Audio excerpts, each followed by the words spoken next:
Apa kabarnya hari ini? Masih baik-baik aja kan? Di video kali ini kita melanjutkan cerita Donghua Battle Truck Devon. Oke, nggak usah lama-lama lagi, kita langsung aja ke ceritanya. Tepat ketika Soyeon hendak mencari keberadaan Ye Beijing, tiba-tiba menyadari bahwa Ye Beijing tampaknya tidak berada di alam dewa kuno. Namun setelah mengklarifikasi hal ini, Soyeon tidak merasa cemas, tetapi malah kembali ke Xiao Mansion. Bagaimanapun dia tidak perlu mencari Ye Beijing secara langsung, karena kemungkinan besar dia tidak akan meninggalkan Xiao Mansion sampai dia berhasil mendapatkan apa yang dia inginkan. Pada saat ini, keempat istri Soyeon duduk bersama di pavilion, menyeruput teh dengan santai. Suamiku, dia juga berada di alam dewa kuno, apakah Anda tahu? Sun-er menatap Soyeon dan bertanya dengan lembut. Apakah yang Anda maksud Yun-Yun? Soyeon berkata perlahan. Ternyata suamiku masih peduli. Sun-er langsung menebaknya dengan senyum tipis. Bahkan ketiga istri lainnya juga tersenyum, yang membuat Soyeon tersedak teh yang baru saja diseruputnya dari sisi mulutnya. Saudari Sun-er, berhentilah menggoda suami Anda, kata Jenny sambil menutup mulutnya dan tersenyum. Orang itu adalah kepercayaan saudara Soyeon, bukankah seharusnya Anda pergi menemuinya? Jelas, Sun-er sebenarnya tidak sedang menggoda Soyeon, melainkan dia bertanya dengan tulus. Lagi pula, sungguh luar biasa kita masih bisa bertemu setelah sekian lama. Jika saudara Soyeon bersedia, saya bisa menjadikan dia sebagai saudari kita. Saya harap kalian tidak keberatan. Saat Sun-er berbicara, dia melirik Jenny, Kim Mu-er dan Seok-gi. Namun bagaimanapun mereka bertiga tidak seperti Sun-er. Karena Yun-Yun dan Sun-er berasal dari kampung halaman yang sama, sehingga wajar jika mereka memiliki perasaan yang berbeda. Tapi tentu saja Sun-er masih memperhatikan sudut pandang Soyeon. Namun dia juga merasa bahwa Yun-Yun adalah penyesalan bagi Soyeon, dan karena itu dia berharap Soyeon tidak akan menyesalinya di kemudian hari. Oleh karena itu, Sun-er berusaha untuk membuat orang-orang terkasih Soyeon berada di sisinya. Bagaimanapun setelah bertahun-tahun, Sun-er tetap menjadi istri dan sahabat Soyeon.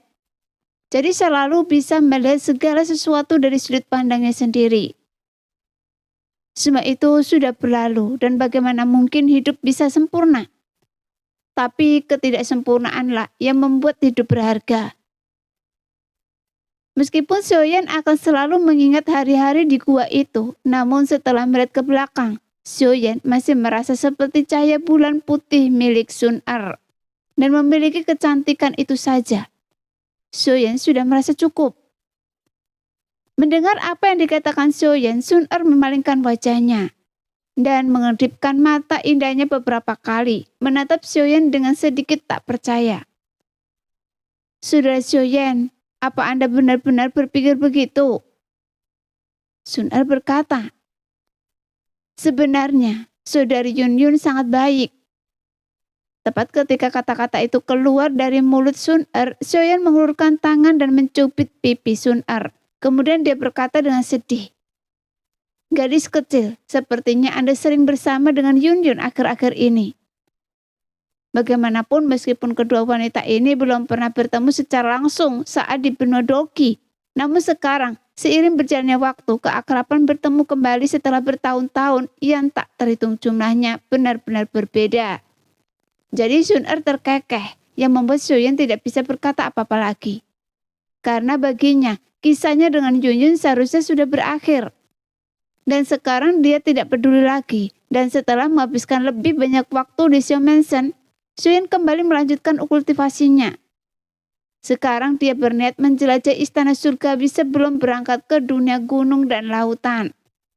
Pada saat ini, sesosok berdiri di hadapan Soyeon. Dan sosok ini sangat mirip dengan Soyeon. Karena sosok ini adalah klon Zuchi yang sebelumnya telah mengikutinya. Selama avatar Zuchi bersama Yetian, Rana avatar Zuchi juga telah sedikit membaik. Namun aura kebenciannya juga begitu kuat. Meski begitu, saat avatar Zuchi bertemu Soyeon, ranahnya tiba-tiba melonjak dan dahsyat. naik dari tingkat ke-6 ke tingkat ke-9 keabadan kaisar. Namun avatar suci juga dipenuhi dengan aura jahat yang luar biasa pekat. Bagaimanapun selama dia bersama Yetian, avatar suci telah menyerap energi iblis dengan liar. Selama ini, saya telah masukkan aura jahat yang tak terhitung jumlahnya ke dalam tubuh ini. Meskipun metode pemurniannya berbeda, tetapi aura jahat yang terkandung di dalam tubuh ini sangat besar. Meskipun tidak sebanding dengan saya, tetapi dia tetaplah iblis yang lebih rendah dari saya. Suara Yetian tiba-tiba terpancar dari panji penekan jiwa. Sekarang, setelah panji penekan jiwa disegel kembali, Yetian telah menjadi jauh lebih patuh. Sebelumnya, Yetian tidak begitu patuh karena dia telah disegel begitu lama, sehingga dia telah lama melupakan rasa kebebasan.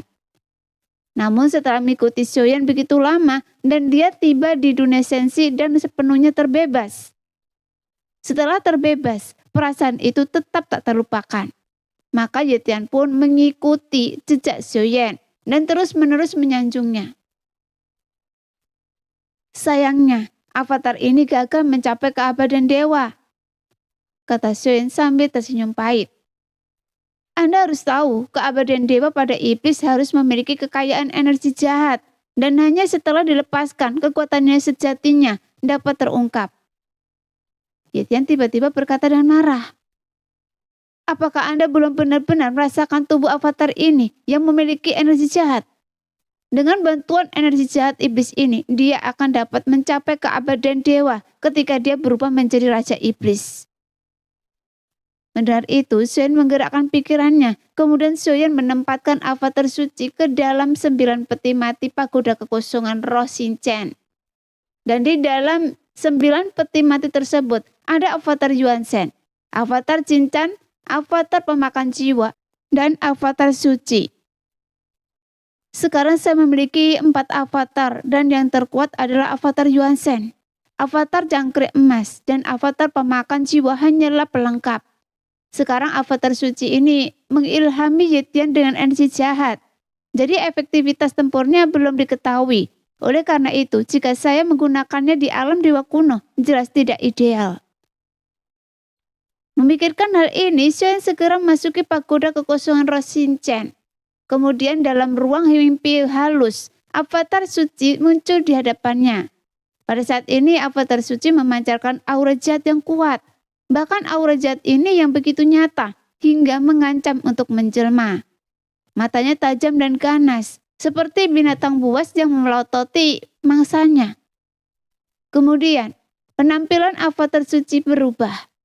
Kulitnya berubah ungu, pupilnya merah, dan 2 tanduk besar tumbuh dari kepalanya, yang membuat tatapan Xiaoyan menyipit saat melihat perubahan tersebut.